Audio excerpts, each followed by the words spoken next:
Lebih dari 1.000 orang tinggal di sebidang daratan yang bahkan lebih kecil dari 2 lapangan sepak bola. Beginilah gambaran kehidupan di Santa Cruz del Islote. Pulau buatan kecil di lepas pantai Kolombia ini dikenal sebagai pulau dengan kepadatan penduduk tertinggi di dunia, dengan sekitar 68.000 orang per kilometer persegi. Tingkat kepadatannya 4 kali lebih padat dibanding Manhattan, dan hampir 10 kali lebih sesak daripada Hong Kong. Tidak ada mobil, tidak ada kantor polisi. Bahkan jalan yang layak pun tidak tersedia. Hanya sekitar 100 rumah yang berdiri saling berhimpitan. Tempat keluarga beraktivitas hingga ke lorong sempit dan sepanjang garis pantai. Lalu, bagaimana mungkin komunitas yang tidak biasa ini bisa terbentuk? Jauh sebelum dikenal sebagai pulau terpadat di dunia, Santa Cruz del Islote hanyalah gundukan batu kecil di Laut Karibia. Para nelayan dari wilayah pesisir sekitar sering berhenti di sini saat perjalanan panjang mereka, mencari tempat aman untuk beristirahat setelah menghadapi badai di laut. Namun, para nelayan menemukan hal yang menarik. Pulau kecil ini tidak memiliki nyamuk. Perlahan, mereka mulai bermalam lebih sering, membawa batu, kerang, dan puing untuk memperluas daratan sedikit demi sedikit. Seiring waktu, tempat singgah sederhana ini berubah menjadi permukiman tetap. Keluarga mulai menetap, rumah dibangun, dan tempat berlindung berbatu ini berkembang menjadi komunitas yang sangat erat. Dengan jumlah penduduk sekitar 1.000 orang, pulau ini hanya memiliki 6 nama keluarga. Artinya, hampir setiap orang terhubung melalui hubungan darah atau pernikahan. Bahkan, tidak ada lahan untuk pemakaman. Ketika seseorang meninggal, keluarga harus menyeberang ke daratan utama dengan perahu untuk pemakaman. Karena hubungan yang begitu dekat, seluruh komunitas ikut merasakan duka bersama. Kehidupan keluarga berlangsung dalam ruang yang sangat terbatas. Rumah-rumah berwarna cerah, khas tropis diwariskan dari generasi ke generasi. Saat ruang tidak lagi cukup, keluarga membangun ke atas dengan menambahkan lantai kedua. Dalam beberapa kasus, satu atap bisa dihuni hingga 10 keluarga. Pernikahan seringkali tidak resmi, dan memiliki anak dari lebih dari satu pasangan bukan hal yang aneh. Namun, alih-alih memecah belah, ikatan yang saling tumpang tindih ini justru memperkuat komunitas. Anak-anak tumbuh dikelilingi sepupu, bibi, dan paman kemanapun mereka pergi. Semangat kekeluargaan ini terasa dalam aktivitas sehari-hari, mulai dari melaut hingga bermain bersama di jalanan. Apakah kamu menikmati video ini? Tekan tombol suka agar kami tahu konten ini bermanfaat. Dan jika kamu menonton lewat ponsel, jangan lupa menekan tombol hype di bawah. Dukunganmu sangat membantu saya mendapatkan penghasilan tambahan. Dan saya berjanji akan terus menghadirkan konten berkualitas. Di Santa Cruz del Islote, rumah-rumah berdiri begitu rapat sehingga aktivitas harian meluas ke lorong sempit dan halaman bersama. Rumah lebih banyak digunakan untuk tidur, sementara hampir semua kegiatan lain dilakukan di luar. Saat matahari terbit, para pria pergi melaut untuk menangkap ikan. Sementara para perempuan menyiapkan makanan dan menjaga anak-anak karena ruang yang terbatas. Dapur berukuran kecil dan penuh barang. Dan karena air bersih sulit didapat, penggunaannya biasanya hanya untuk minum. Di dalam rumah, banyak orang berbagi ruang kecil yang sama. Pakaian tergantung di dinding, dan anak-anak tidur berhimpitan. Begitu melangkah keluar, terlihat anak-anak berlari tanpa alas kaki di jalur sempit seperti labirin. Menendang bola di ruang kosong sekecil apapun yang tersedia. Tawa dan semangat mereka memberi warna pada seluruh pulau. Pendidikan juga memegang peran penting. Terdapat satu sekolah yang menyediakan pendidikan hingga kelas 10. Mereka yang ingin melanjutkan biasanya harus pergi ke luar pulau. Meski banyak yang akhirnya kembali. Bagi generasi termuda, sekitar 65% dari populasi, pulau ini terasa seperti taman bermain yang aman karena semua orang saling menjaga. Bukan hanya manusia yang memenuhi pulau ini, bersama penduduk, hidup pula ayam aduan, anjing, serta akuarium berisi penyu dan hiu perawat. Semua ini menunjukkan betapa eratnya kehidupan dengan laut dan tradisi setempat. Apakah kamu akan menyukai kehidupan yang padat dan penuh warna ini? Atau justru merasa stres karena minimnya ruang? Tulis pendapatmu di kolom komentar. Namun, di balik irama hidup yang tampak ceria, Ada satu masalah besar yang menaungi segalanya, yaitu bagaimana mengelola sampah di tempat yang begitu padat. Makanan dan kebutuhan sehari-hari dikirim dari daratan Kolombia dengan perahu. Dan bersama itu sampah juga terus berdatangan. Tanpa sistem pengelolaan resmi, kantong-kantong sampah menumpuk di satu sudut pulau sambil menunggu diangkut kembali ke Cartagena. Pada tahun 2021 saja, Angkatan Laut Kolombia mengangkat hampir 2 ton sampah dari wilayah ini. Pencemaran plastik menjadi kekhawatiran serius. Perairan sekitar yang dulu menjadi sumber kehidupan kini terancam dipenuhi limbah. Warga menyadari bahwa jika ikan atau kerang menelan plastik, dampaknya akan kembali ke mereka saat dikonsumsi. Ini bukan sekadar masalah lingkungan, tetapi juga ancaman kesehatan. Karena itu, penduduk mengambil tindakan sendiri. Hari bersih-bersih rutin diadakan, di mana keluarga menyapu dan membersihkan lorong sempit di depan rumah masing-masing. Ini adalah tanggung jawab bersama, sebab tanpa upaya ini, pulau mereka bisa dengan cepat menjadi tidak layak huni, tinggal berdampingan dengan tumpukan sampah. Jujur saja, apakah kamu bersedia ikut membersihkan seluruh pulau? Tulis angka 1 jika kamu siap, dan angka 2 jika itu bukan pilihanmu. Mari lihat berapa banyak dari kalian yang mendukung aksi bersih-bersih. Namun, sampah bukan satu-satunya tantangan. Ada masalah lain yang bahkan lebih mendesak, yaitu kurangnya sanitasi yang layak. Sesuatu yang dirasakan oleh setiap keluarga di pulau ini. Di Santa Cruz del Islote, tidak ada sistem pembuangan limbah. Sebagai gantinya, keluarga menggunakan cara darurat. Toilet portabel disewakan dengan biaya 2.000 peso Kolombia, sekitar $0,5 per penggunaan, dan air untuk menyiram disediakan dalam ember di luar. Masalahnya, limbah manusia sering berakhir di laut, air yang sama tempat warga mencari ikan untuk makan. Risiko kesehatan ini disadari semua orang, tetapi tanpa ruang untuk membangun infrastruktur, solusi menjadi sangat sulit.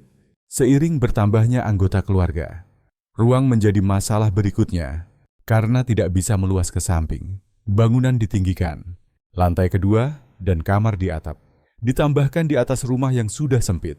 Jalan-jalan begitu kecil sehingga dalam beberapa kasus, satu-satunya cara menuju sisi lain adalah dengan melewati ruang tamu tetangga. Tidak ada pengawasan pemerintah, tidak ada kepemilikan tanah resmi. Hanya komunitas yang terus beradaptasi demi bertahan hidup. Melihat Santa Cruz del Islote, kamu mungkin berpikir kehidupan di sini sudah cukup berat. Bukan, tapi tunggu dulu. Di Bangladesh, kondisinya jauh melampaui bayanganmu. Negara dengan lebih dari 176 juta penduduk. Jalanan dipenuhi sampah. Dan udara yang begitu tercemar, hingga setiap tarikan napas terasa seperti mengisap beberapa batang rokok. Penasaran seperti apa kehidupan di sana? Klik tautan di bagian atas layar atau komentar tersemat di bawah. Dan jangan lupa kembali untuk menyaksikan perjuangan warga Santa Cruz del Islote dalam mencari air bersih. Dikelilingi birunya Laut Karibia, banyak orang mengira air bukan masalah utama di Santa Cruz del Islote. Kenyataannya, air minum bersih justru menjadi tantangan terbesar pulau ini. Tidak ada sumber air tawar alami di sini untuk memasak dan minum. Keluarga bergantung pada air kemasan yang dibawa dengan perahu dari daratan. Sumber yang mahal dan tidak selalu tersedia. 5 paket air bisa berharga 10.000 peso. Beban besar bagi banyak rumah tangga. Saat hujan turun, warga menampung sebanyak mungkin air dan menyimpannya di penampungan bersama. Namun, pada musim kemarau, mereka bergantung pada kiriman dari Cartagena atau bahkan bantuan Angkatan Laut Kolombia yang mengirim pasokan darurat ketika cadangan menipis. Meski begitu, pengiriman ini kadang memerlukan waktu berminggu-minggu. Untuk menghemat persediaan, air laut digunakan untuk mandi dan mencuci, sementara air tawar yang berharga hanya dipakai untuk diminum. Setiap hari adalah upaya menjaga keseimbangan, di mana setiap tetes air sangat berarti. Para pemimpin pulau kini mulai membahas solusi jangka panjang, seperti membangun fasilitas desalinasi bagi komunitas yang selama ini bertahan dengan kecerdikan dan ketangguhan. Menemukan cara untuk menjamin ketersediaan air minum bisa menjadi penentu masa depan mereka. Dan berbicara tentang masa depan, ada satu penopang lain yang menjaga komunitas ini tetap hidup, yaitu pendidikan dan layanan kesehatan. Di pusat pulau berdiri bangunan tertinggi, yaitu sekolah. Hampir 200 anak mengikuti pelajaran di sini, dibimbing oleh 13 guru. Bagi banyak keluarga, pendidikan adalah sumber harapan. Meskipun kesempatan setelah kelas 10 seringkali berarti harus meninggalkan pulau. Dalam hal layanan kesehatan, fasilitas yang tersedia masih terbatas. Selama bertahun-tahun, pulau ini hanya mengandalkan satu perawat untuk menangani segala kondisi. Mulai dari luka ringan hingga penyakit serius, baru belakangan ini pemerintah menugaskan seorang dokter dan asisten untuk memberikan layanan harian. Sebuah kemajuan besar bagi para penduduk, namun keadaan darurat tetap menjadi masalah. Jika seseorang membutuhkan penanganan mendesak, mereka harus dibawa dengan perahu ke daratan utama. Tanpa rumah sakit atau layanan ambulans di pulau, waktu seringkali menjadi faktor penentu. Meski kekurangan fasilitas, Santa Cruz del Islote memiliki kelebihan dalam hal kebersamaan. Saat seorang anak lulus sekolah, seluruh komunitas ikut merayakan. Ketika ada warga yang sakit, para tetangga datang membantu. Semangat saling mendukung. Inilah yang membuat pulau ini tetap bertahan di tengah berbagai keterbatasan. Walaupun pendidikan dan kesehatan mendukung kehidupan sehari-hari, ada satu hal yang terasa tidak ada di sini, yaitu sistem keamanan formal. Karena hampir semua orang terhubung melalui hubungan darah atau pernikahan. Ketertiban sosial dijaga melalui rasa saling percaya dan ikatan komunitas. Kedekatan hubungan ini dalam banyak hal menggantikan peran keamanan resmi. Apa yang tidak dimiliki pulau ini dalam hal penegakan hukum, justru terbayar dengan konektivitas. Pada tahun 2020, pemerintah Kolombia memasang layanan internet gratis 24 jam. Tiba-tiba, warga bisa terhubung dengan dunia luar hanya dengan satu sentuhan. Usaha kecil mulai berjalan secara daring.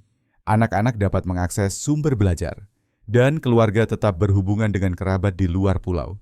Bagi tempat tanpa mobil, jalan raya, atau ruang fisik yang luas, kehadiran koneksi digital menjadi titik balik penting. Hal ini menjembatani jarak antara pulau kecil dan komunitas global, membuka peluang yang sebelumnya terasa sangat jauh.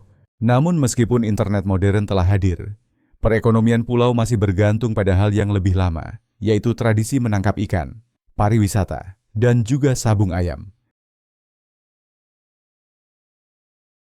Selama beberapa generasi, kegiatan menangkap ikan menjadi penopang utama kehidupan di Santa Cruz del Islote. Namun dalam beberapa tahun terakhir, sumber penghasilan baru muncul, yaitu pariwisata. Para pelancong yang penasaran membayar biaya kecil, hanya beberapa dolar, untuk menginjakan kaki di pulau terpadat di dunia bagi warga setempat. Biaya masuk ini membantu menjaga keberlangsungan komunitas. Para wisatawan berjalan menyusuri gang sempit, mengagumi rumah-rumah berwarna cerah, dan mengunjungi akuarium kecil di pulau. Dengan biaya kurang dari 2 dolar, pengunjung bisa berenang bersama kura-kura dan hiu perawat yang tidak berbahaya. Uang yang terkumpul dibagi antara pemandu lokal, pengemudi perahu, dan keluarga yang mengelola akuarium. Meski tidak semua orang setuju dengan penangkaran hewan laut, banyak yang menganggapnya sebagai pilihan sulit demi bertahan hidup.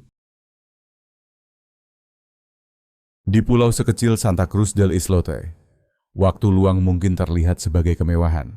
Dengan rumah yang berdempetan dan hampir tidak ada ruang terbuka, orang mungkin berpikir tidak ada tempat untuk budaya, musik, atau permainan. Namun kenyataannya, komunitas ini menemukan caranya sendiri untuk merayakan hidup, dan rekreasi menjadi bagian penting dari ketangguhan mereka. Di tengah pulau terdapat sebuah halaman terbuka kecil. Pada siang hari, tempat ini tampak sederhana, hanya area kosong yang dikelilingi dinding berwarna. Tetapi saat malam tiba, tempat ini berubah menjadi lantai dansa pulau. Disinilah warga berkumpul untuk merayakan Natal, Tahun Baru, dan ulang tahun. Musik memenuhi udara, dan anak-anak menyaksikan orang dewasa menari, tertawa, serta berbagi cerita hingga larut malam. Di salah satu dinding tertulis nama 10 pulau di Kepulauan San Bernardo, mengingatkan semua orang akan posisi mereka dalam komunitas yang lebih luas. Permainan papan juga menjadi hiburan favorit. Pada akhir pekan, kelompok warga berkumpul di sekitar meja untuk bermain domino atau parchesi. Kegiatan ini bukan sekadar hiburan, tetapi juga sarana untuk mempererat hubungan. Di tempat di mana privasi hampir tidak ada, permainan dan pertemuan membuat kebersamaan terasa menyenangkan. Bukan sekadar keharusan. Lalu ada sepak bola, olahraga paling digemari di pulau ini. Meski tidak memiliki lapangan yang layak, anak-anak dan orang dewasa tetap menemukan cara untuk bermain. Bola seringkali jatuh ke laut, namun itu bukan masalah. Seseorang akan langsung menyelam untuk mengambilnya, menggabungkan olahraga dan berenang dengan cara khas pulau. Sepak bola di sini bukan hanya permainan, tetapi bukti bahwa semangat dapat hidup tanpa banyak sumber daya. Komunitas ini juga bangga akan identitas budayanya. Sebuah proyek masa depan, rumah budaya, sedang dibangun dan akan menjadi ruang khusus untuk tradisi, seni, dan pendidikan. Sambil menunggu, warga menjaga budaya mereka melalui bahasa, musik, dan perlindungan alam sekitar. Banyak penduduk terlibat dalam pelestarian kura-kura laut, ikan kakatua, dan hutan bakau, agar kehidupan mereka tetap selaras dengan lingkungan. Bagi masyarakat Santa Cruz del Islote, budaya dan rekreasi bukan hal tambahan. Keduanya adalah denyut nadi pulau, bukti bahwa bahkan di tempat terpadat di bumi, masih ada ruang untuk kebahagiaan, tradisi, dan harapan akan masa depan yang lebih baik. Namun ketika malam benar-benar tiba, pulau kembali menunjukkan sisi lainnya. Kegelapan memperlihatkan betapa rapuhnya kehidupan di sini. Dilihat dari atas, pulau kecil ini hanya tampak dengan beberapa cahaya redup. Tidak ada jaringan listrik utama. Hanya generator kecil yang menyediakan listrik secukupnya untuk kebutuhan dasar. Sebagian besar rumah menggunakan lampu lemah, dan gang-gang dibiarkan hampir gelap. Keluarga mengandalkan lilin atau senter, sementara pedagang menjaga lapak mereka dengan lampu darurat. Meski begitu, jalan-jalan tetap hidup dengan caranya sendiri. Para penjual muncul membawa nampan berisi gorengan, kue buatan rumah, dan minuman yang dibungkus tisu atau plastik kecil. Anak-anak berlarian di gang yang remang. Tawa mereka bercampur dengan suara makanan yang digoreng di atas api terbuka. Bagi pengunjung, suasananya terasa kacau namun memikat. Gambaran tentang betapa kreatifnya warga pulau ini, musik sering terdengar hingga larut malam. Kadang, sebuah pertunjukan DJ menerangi halaman yang juga berfungsi sebagai tempat menari. Dengan warga dan wisatawan berkumpul di bawah bintang, orang-orang membawa obor atau berdiri dekat lapak untuk saling melihat, membuktikan bahwa kegelapan tidak mampu memadamkan semangat pulau. Namun malam juga membawa tantangan. Jalanan bisa tergenang saat air pasang naik, menyisakan genangan di gang sempit. Beberapa sudut terlihat sepi dan sedikit mengkhawatirkan. Tetapi para tetangga tetap saling menjaga seperti biasa. Kurangnya penerangan lebih terasa sebagai ketidaknyamanan daripada ancaman, karena kepercayaan, bukan polisi, yang menjaga ketertiban. Hal yang paling mencolok dari malam di Santa Cruz del Islote adalah perpaduan antara kesulitan dan daya tahan. Dengan listrik yang sangat terbatas, orang-orang menemukan cahaya dari kebersamaan. Dengan ruang yang sempit, mereka menciptakan tempat berkumpul yang penuh kehidupan, dan meskipun malam dipenuhi makanan, musik, dan tawa, ada pula rasa tanggung jawab. Pulau kecil ini sangat bergantung pada laut di sekitarnya, dan warganya semakin sadar akan pentingnya menjaganya. Santa Cruz del Islote dikenal karena penduduknya, tetapi harta terbesarnya berada tepat di luar pantai, yaitu Laut Karibia. Selama beberapa generasi, warga pulau bergantung pada laut untuk makanan dan kelangsungan hidup. Ikan, lobster, bahkan kura-kura laut dulu sering dimasak untuk keluarga. Namun dalam beberapa tahun terakhir, terjadi perubahan besar yang menunjukkan kepedulian mereka terhadap lingkungan. Kura-kura laut yang dulu diburu kini dilindungi oleh komunitas yang sama. Saat ini, jika nelayan tidak sengaja menangkap kura-kura di jaring mereka, sudah ada prosedur yang dipahami bersama. Hewan tersebut dijaga dengan aman sampai kelompok konservasi datang, lalu dilepaskan kembali ke laut. Apa yang dulu menjadi sumber makanan kini berubah menjadi simbol kebanggaan. Perubahan ini tidak terjadi secara instan. Prosesnya melalui pendidikan, kerjasama dengan organisasi lingkungan, Dan kesadaran bahwa melindungi kura-kura juga berarti menjaga ekosistem laut yang rapuh dan menjadi sandaran hidup pulau. Bagi anak-anak Santa Cruz del Islote, kura-kura bukan lagi santapan, melainkan guru yang mengajarkan keseimbangan antara bertahan hidup dan pelestarian. Selain kura-kura, komunitas bekerja sama dengan yayasan luar untuk merawat terumbu karang dan hutan bakau. Habitat ini penting untuk menjaga populasi ikan dan melindungi pulau dari abrasi. Pada hari-hari bersih-bersih, warga tidak hanya menyapu gang sempit, tetapi juga mengadakan pembersihan pantai dan penanaman bakau dengan sumber daya yang terbatas. Komitmen mereka terhadap laut tetap jelas. Yang membuat upaya ini luar biasa adalah asalnya dari salah satu tempat terpadat di dunia. Jika ada komunitas yang bisa beralasan untuk mengabaikan tanggung jawab lingkungan, mungkin merekalah. Namun warga Santa Cruz del Islote melihat peran mereka dengan cara berbeda. Mereka memahami bahwa masa depan mereka bergantung pada kelestarian perairan di sekitarnya. Namun saat mereka berjuang melindungi laut, ancaman lain terus membayangi, yaitu tanah tempat mereka berpijak. Santa Cruz del Islote lebih dari sekadar pulau terpadat di dunia. Ia adalah kisah nyata tentang bertahan hidup. Selama puluhan tahun, komunitas kecil ini menghadapi bencana, beradaptasi, dan menjaga tradisi. Meski sangat menghargai masa lalu, mereka juga menyadari bahwa masa depan penuh ketidakpastian. 74 tahun lalu, kebakaran besar melanda pulau ini. Saat itu, rumah-rumah terbuat dari daun palem, lumpur, dan rangka kayu. Dalam satu malam yang mengerikan, seluruh rumah hangus menjadi abu. Namun secara ajaib, tidak ada korban jiwa. Alih-alih menyerah, warga membangun kembali rumah mereka dengan bahan yang lebih kuat seperti beton dan batu bata. Peristiwa ini menjadi tragedi sekaligus titik balik yang mengajarkan arti ketahanan. Namun ada ancaman yang lebih sulit dihadapi, yaitu laut itu sendiri.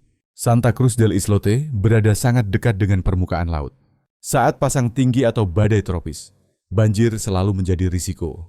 Seiring perubahan iklim dan naiknya permukaan air laut, masa depan pulau ini berada dalam kondisi genting. Warga khawatir satu badai besar dapat menghapus semua yang telah mereka bangun. Kerentanan ini tidak menghapus rasa bangga atas pencapaian mereka. Pulau ini merupakan hasil buatan manusia, dibentuk sedikit demi sedikit dari batu, puing, bahkan sampah yang dibawa selama beberapa generasi. Dalam banyak hal, pulau ini adalah simbol tekad manusia untuk menciptakan kehidupan di tempat yang hampir mustahil. Namun, kecerdikan yang sama akan kembali dibutuhkan untuk menghadapi tantangan lingkungan di masa depan. Di tengah kekhawatiran tersebut, warga tetap memegang cerita-cerita lama, legenda tentang harta karun bajak laut yang tersembunyi, seperti peti milik Kapten Ruiz yang konon berada di bawah laut sekitar. Terus diwariskan. Kisah-kisah ini mengingatkan bahwa rumah mereka bukan hanya tempat kesulitan, tetapi juga penuh keajaiban, misteri, dan warisan. Bagi masyarakat Santa Cruz del Islote, menghargai masa lalu berarti menghormati perjuangan dan keberhasilan para pendahulu. Menghadapi masa depan berarti bersiap menghadapi perubahan iklim sambil mempertahankan ketangguhan yang telah membentuk mereka selama lebih dari 1 abad. Dan bagi siapapun yang ingin menyaksikan keseimbangan luar biasa antara sejarah dan ketidakpastian ini, perjalanan dimulai dengan naik perahu melintasi Karibia. Mencapai pulau terpadat di dunia merupakan sebuah petualangan tersendiri. Santa Cruz del Islote tersembunyi di antara perairan biru kehijauan Kepulauan San Bernardo. Sekitar 2 jam perjalanan perahu dari kota Cartagena yang ramai, atau hanya 1 jam dari kota pesisir kecil Tolu. Tidak ada bandara, tidak ada jembatan, dan tidak ada feri yang berangkat setiap jam. Untuk sampai ke sana, Anda harus menyesuaikan waktu dengan tur perahu lokal. Jika ketinggalan, satu-satunya pilihan mungkin menyewa perahu pribadi, yang biayanya bisa mencapai ratusan dolar. Bagi banyak pengunjung, perjalanan ini sama pentingnya dengan tujuan itu sendiri. Saat perahu melaju di atas Laut Karibia, cakrawala yang luas tiba-tiba terpecah oleh gugusan pulau kecil. Lalu, tanpa diduga, Santa Cruz del Islote muncul, seperti rangkaian rumah yang mengapung di laut. Dari laut, Pulau ini tampak sangat kecil dan rapuh. Namun begitu melangkah ke jalur sempitnya, kehidupan langsung terasa. Anak-anak bermain sepak bola di gang yang lebarnya tidak lebih dari bentangan tangan. Warga tersenyum dan menyambut pendatang seperti teman lama. Wisatawan diajak menjelajah, berbincang dengan penduduk, dan merasakan pulau ini bukan sebagai orang asing, melainkan sebagai tamu. Salah satu daya tarik bagi banyak orang adalah mengunjungi akuarium sederhana di pulau. Tempat kura-kura, pari, dan bahkan hiu kecil dipelihara. Dengan beberapa peso, pengunjung dapat berenang bersama makhluk tersebut.